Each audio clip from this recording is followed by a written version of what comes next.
Hello friends, দেখুন আজকে একটা ঘুগনি রেসিপি দেখাচ্ছি। এটা আমি জিরে, তেজপাতা আর একটা কাঁচা লঙ্কা ফোড়নে দিয়েছিলাম। তা এবার ফোড়নটা হওয়ার সাথে সাথে এই মশলাটা আমি দিয়ে দেবো। এই মশলাটার মধ্যে সমস্ত কিছু দেওয়া আছে, আদা, টমেটো, কাশ্মীরি লঙ্কা গুঁড়ো, এমনি লঙ্কা গুঁড়ো, একটু জিরে, এইসব দিয়ে তৈরি, নুন, হলুদ, মিষ্টি সমস্ত কিছু দিয়ে দেওয়া ছিল। এবার আমি আলুটাকে একটু সেদ্ধ করে রেখেছিলাম, সেই আলুটাকে দিয়ে এবার মশলার সঙ্গে একটু কষে নেবো। কষে নিয়ে এর মধ্যে আমি মটরটাও সেদ্ধ করে রেখেছি, এবার সেই মটরটাকেও আমি এর মধ্যে দিয়ে দেবো।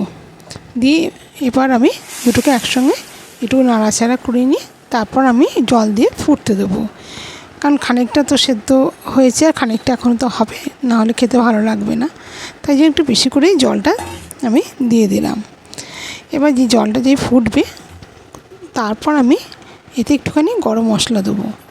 তারপর এতে এখন আর কিছু দেবো না।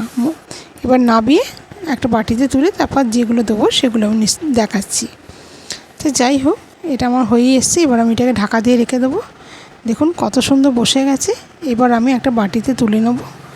তুলে নিয়ে তুলে নিয়েছি। এবার এতে আমি একটু পাতিলেবুর রস দিয়ে দিলাম। তারপর এতে আমি দিয়ে দেবো কাঁচা লঙ্কা, শসা,